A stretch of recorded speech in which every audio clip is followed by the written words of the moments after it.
of the few people who actually discovered Bitcoin and blockchain technology before it started picking up steam. Not sure how much he has earned from that, but... So please welcome Amresh as he shares with us more on this electronic cash and the ingenious invention behind it.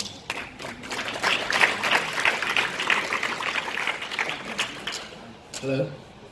Ladies and gentlemen, how's the engine here? Awesome. Glad to see a lot of people here. Thank you, Brian, for your amazing introduction. Dignitaries, everybody. Good morning. So my name is Amresh, I'm from FCI. And today I'll be speaking about Bitcoin and blockchain technology. And by the end of this talk, I hope I'll be able to explain as to why we need Bitcoin and why we need blockchain technology. I hope that's the aim of this presentation. I hope I'll be able to explain why we need this thing in this present system. What is the internet anyways? 3 decades ago, nobody ever thought that this thing called internet would fundamentally transform the way we communicate with each other. And communication includes searching for information, sharing of information, and boom, all of a sudden we have Google, Facebook, WhatsApp, YouTube, you name it. The world became a smaller place. But by any chance, if you don't remember how people used to react to this thing called internet back then, here's a little video that would show you how skeptical, how doubtful people were about internet.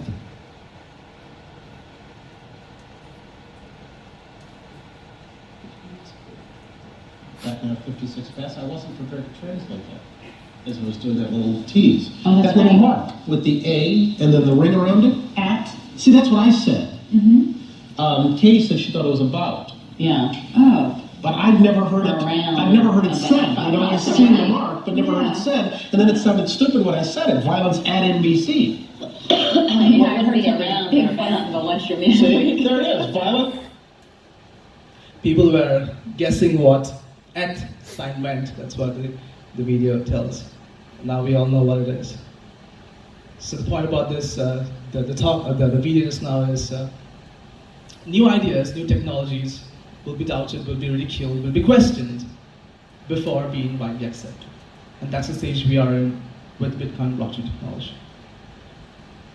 Next slide. So history of money. What is money? What is money, Brian? What's money? It's a medium of exchange? Yeah? It's a medium of exchange. Okay, no worries. So money is nothing but a medium of exchange and store of value, if you may.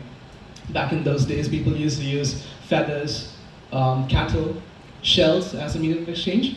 And then we moved on to a little later, people started using precious metals and gold as a medium of exchange, store of value. And now we have paper currency, credit cards, and everything else. The point about this is that this transition didn't happen all overnight. So I say that it took 400 years for paper currencies to be mainstream, and 50 years for credit cards to be mainstream. So we talked about the internet, we talked about money, and Bitcoin is nothing but internet of money. It's not just money for the internet, but internet of money. Bitcoin does to finance what internet did to information. How many of you in the crowd own any cryptocurrencies? Bitcoin, Ethereum, or lovely. Just one. Oh, why? We should be friends, mate. Who will start after this? So just one. Nobody else? How many of you know who invented Bitcoin, if you may? Because I'm referring to Bitcoin quite loosely, referring to all the technologies that is with, Bitcoin, Ethereum, we can name all those. I'm just using Bitcoin as a term, loosely using that term. So how many of you own, yes, how many of you know who invented Bitcoin? Steve, who invented Bitcoin? How do you know it's a Japanese guy? Absolutely, no. Absolutely, it's somebody called Satoshi Nakamoto, and the irony is that we don't know who he is. As Steve said, that it could be a Japanese guy, it could be a man, it could be a girl, group of people. I don't know. We don't know. And the Bitcoin is worth over $100 billion, and we don't know who invented it. How funny is that? The reason why Bitcoin exists is not because of who created it or whatever. It was created on January 3rd, 2009, by a pseudonym that goes by the name Satoshi Nakamoto. And this is the white paper. And you can't read it. I just posted for fun. And most of this talk is based on this book by Andreas Antonopoulos. I highly recommend you guys go and read this. You'll have more idea about this. So Bitcoin is peer-to-peer. It's decentralized. It is borderless, transnational, censorship-resistant, and anybody could be a participant in this network. And this is the reason why Bitcoin matters. So the issue with the present financial system is that there are so many intermediaries. If this is an example for a Visa transaction, and there are like 8 different intermediaries that you need to go through before sending your, before you close a deal with the merchant, if you may. So the thing is that do we actually need 8 intermediaries in between? No, it's a 2-point transaction. We can just transact between 2 people. And the other thing is that, is your personal information and finance safe with the merchant? Are you willing to share your personal information, your credit card numbers, your CCV code? No, right? If I ask you, can you give me a credit card? You can't give me, but that's exactly what you're doing on a day-to-day basis. You go to McDonald's, you give your credit card information to their, it goes to their server. And in case a bad guy happens to hack the system, Singapore, of course, it may not happen, but not all countries are as safe as Singapore and have an awesome security system. And this is a few examples of the recent hacks that happened. Equifax hack, Yahoo hack, over 1 billion accounts were compromised, etc. So what is a blockchain? Blockchain quite literally is, in 2 words, chain of blocks. And what is chain? Chain is a chain, and block contains transaction records and information. It's an open, transparent, and decentralized public ledger which allows you to securely transfer ownership of units using public key cryptography and consensus algorithm, about which I'll be sharing the next slide. So here's a little, about blockchain. So here's a use case of a blockchain. We have 3 participants here, A, B, and C. A sends to B, sends to C, $150 and $20 each. Usually what happens is that this information is stored in a centralized server. So that's the centralized server. But again, just now I told that what the problem with keeping this information in a centralized server is that it is prone to attack by a bad user. So what we do, we spread it amongst everybody. So let's say over here, C to A is $20, right? And A is the bad guy. A told that C did not give A $20. He only gave me $19. But the thing is that you have a transaction copy with B and C. So there is no way that A can lie about this, if you may. And this is not so we also don't need a central party to keep store of this records and information over here. So it's not just 3 people, there are thousands and probably millions of computers validating each and every transaction. And at no point would you be giving away your private keys, for example, your CCV code. You won't be giving away this information to a third party, if you may. So it's kind of safe. Okay. So how many of you have heard of Bitcoin mining? That's how Steve again knows, and a few people. What is a, do you mind me passing the mic? What's a Bitcoin mining, if you may? Anybody? Steve wants to answer?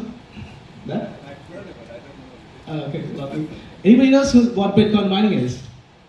You might have heard that it's a crazy, complex mathematical problem that this computer solves, and from nowhere, Bitcoin comes up. So you don't have to understand what Bitcoin mining is, to be really honest, but I'll just give you a brief example, using an example. So just think, I gave a Sudoku puzzle. Everybody plays Sudoku, yes? Everybody knows, right? Cool.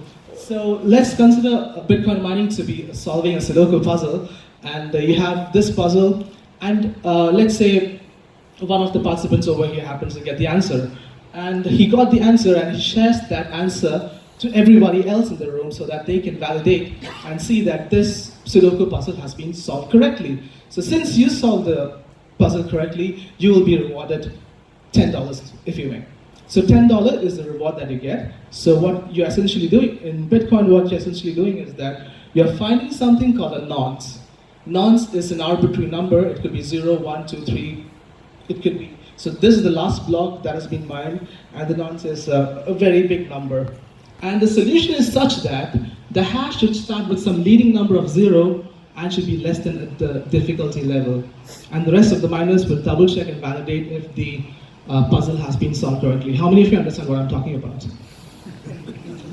No? I mean, the point is that this could be a PhD thesis for a computer science student, if you may. So you don't really have to understand. You don't really have to understand how a TCP/IP works, FTP works to use internet.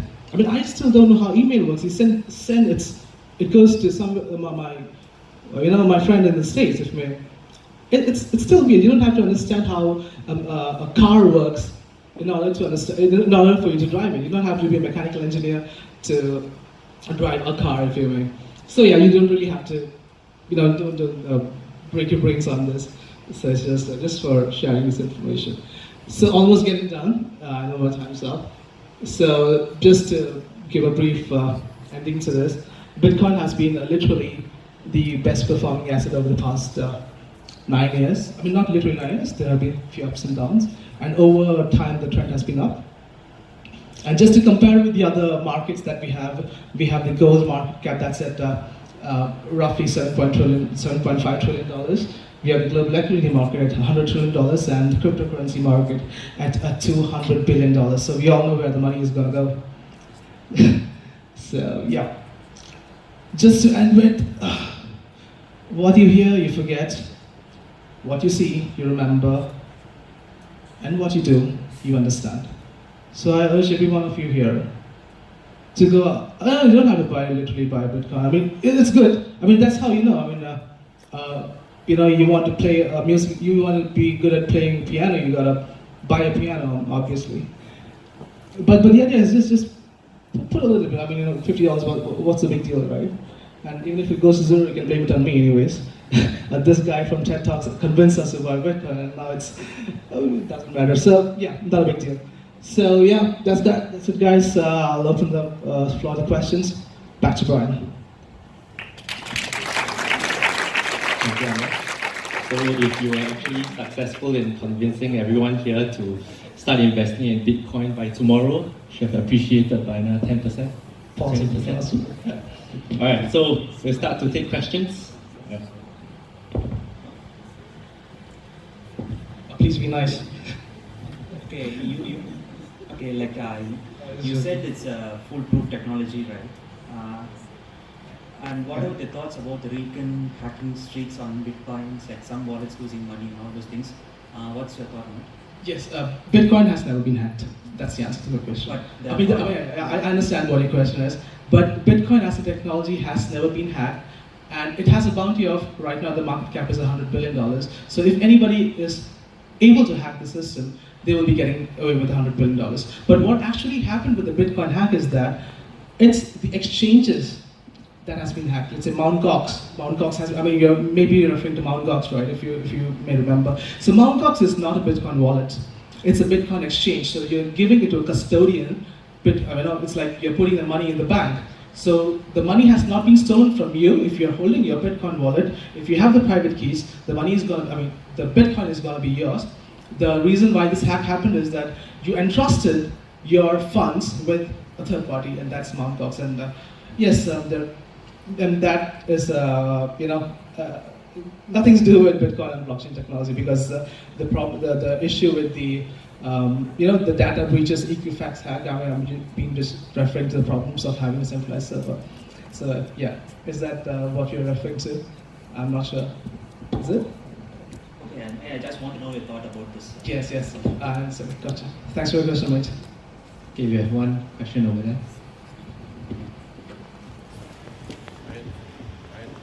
All right, he first, then I'll pass to you. Good presentation on Bitcoin and blockchain. Okay, just one. I think one of the things with Bitcoin is the security aspect, right? So a lot of people have spoken about Mt. Gox, but still the transactions that's happening is not known to everyone. I don't know who's going to buy it. The two persons who are going to make the exchange don't know the exchange is happening between them, or there's many anonymous transactions happening. So I've read quite a bit about Bitcoin as well. So it's been used for Silk Road, it's been used for terrorist financing, a lot of unethical things. So I know that what I'm buying. So when I buy gold, when I buy equity, I know what I'm buying. I don't know what I'm going to buy in Bitcoin as such. So how do you think that aspect can be resolved? Because almost all monetary authorities have not signed off Bitcoin saying it's good to go. So a lot of people have given their thoughts against it as well. So the question is about, one is government regulations and another part is about being used in Silk Roads. How many of you know Silk Road? What Silk Road is? A few people over here, yes. Yes, Bitcoin is a scam. Bitcoin has been used for money laundering. Bitcoin has been used by terrorists for illegal activities. And this was exactly the same way how people used to refer internet to. You know, just now I shared the first slides, right? So this is really new and early technology, if you may. And it will take time for people to understand and realize the concepts of it. And as far as governments are concerned, China has been banning Bitcoin for 27 times. India has banned for 20 times, if you may. South Korea has been banning for forever, but it still exists. I mean, Singapore has been relatively neutral on this, but you know, it's. I think it is trying to coexist as a whole, and it's not trying to run away. I mean, or replace USD or whatever. It will try a way and possibly will be able to coexist with the other currencies. And yeah. Just to confirm, blockchain is good. So I'm all for blockchain, and blockchain is amazing. Database, the structure, these Yes. stuff comes good. Bitcoin is. It's a confusing thing. If you were in Venezuela, if you were in Turkey, if you were in Cyprus, if you were in Greece, if you were in India, I mean, you're Indian, right?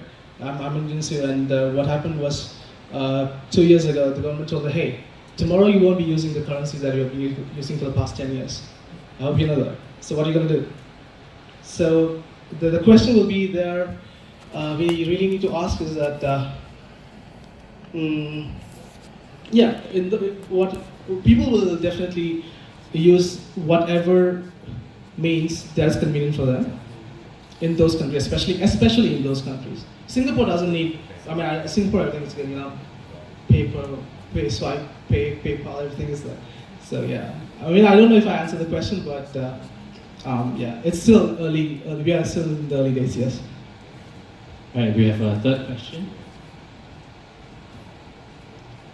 Hi, great talk on the Bitcoin and the blockchain. But I've got one question because Bitcoin is one such cryptocurrency. There are many different cryptocurrencies in the market, and in my perspective, cryptocurrency valuation is based on perception of the market into how they evaluate it. So how would you recommend an average person to get into cryptocurrency, and what should he be looking out for?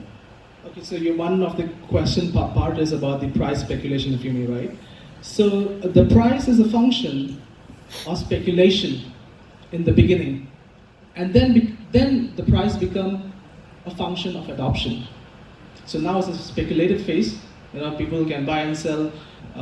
There are hundreds and thousands of different currencies going around, and if tomorrow I can make my own coin, and if I get to convince everybody my coin is going to be worth whatever the amount there is. So as to your question as to what other technologies could we be looking at, yes, there are Ethereum, there are Neo, there are so many other smart contracts platforms, but I do own some. And for me also, it started off as a speculation, and but at the end, I really can't give an investment advice on that, because as for myself, I just speculate. I just buy whatever there is, sell my house and buy it probably.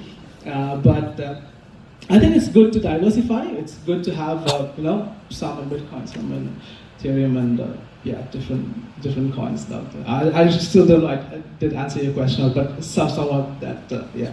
Cheers, Marcus. Yep. So two-part question. The first is when I've been interfacing with Bitcoin, liquidity is always the issue for me. It's very, very difficult to exchange Bitcoin for something else. And so is that going to change in the future?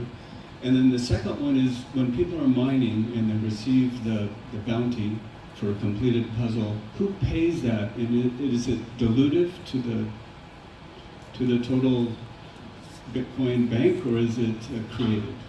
Bitcoin has a fixed supply.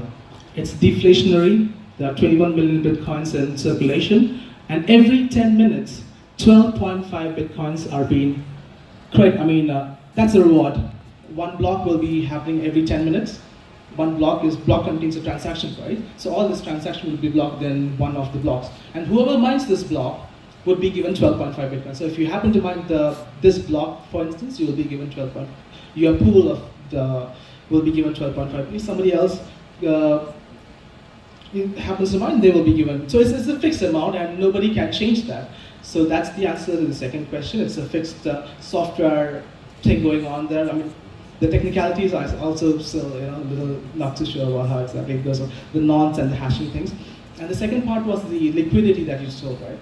So again, I would like to say it started off as a scam. It started off as a pyramid scheme. But now you can see that CME and CBOE, CME is the Chicago Mercantile Exchange, and CBOE is the Chicago Board of Options, they have started Bitcoin futures last year. So Bitcoin futures has been done, and that's what kind of took the price to $20,000. And now what's happening is that CBOE has filed for a Bitcoin ETF, exchange traded fund. So I hope you all know that what happened with gold, when gold ETF was approved. Gold was trading around $100 back then, and the ETF was approved, liquidity, money, everything's going on. So as and when the technology emerges, people are going to accept it. But Goldman Sachs has bought Poloniex. Poloniex is one of the world's largest cryptocurrency exchange. So if Goldman Sachs is into it, there won't be a problem with liquidity in the future. Yeah. So. Okay, so thank you, Amresh, for the sharing. I think that's it for our Q&A segment. Okay. For those who still have any burning questions to ask Amresh, feel free to ask him over lunch. Thanks, if you don't get your chance, that's his email. It was there just now. Yes. If you have any questions. Okay. So thank you, Amresh. Thanks, guys.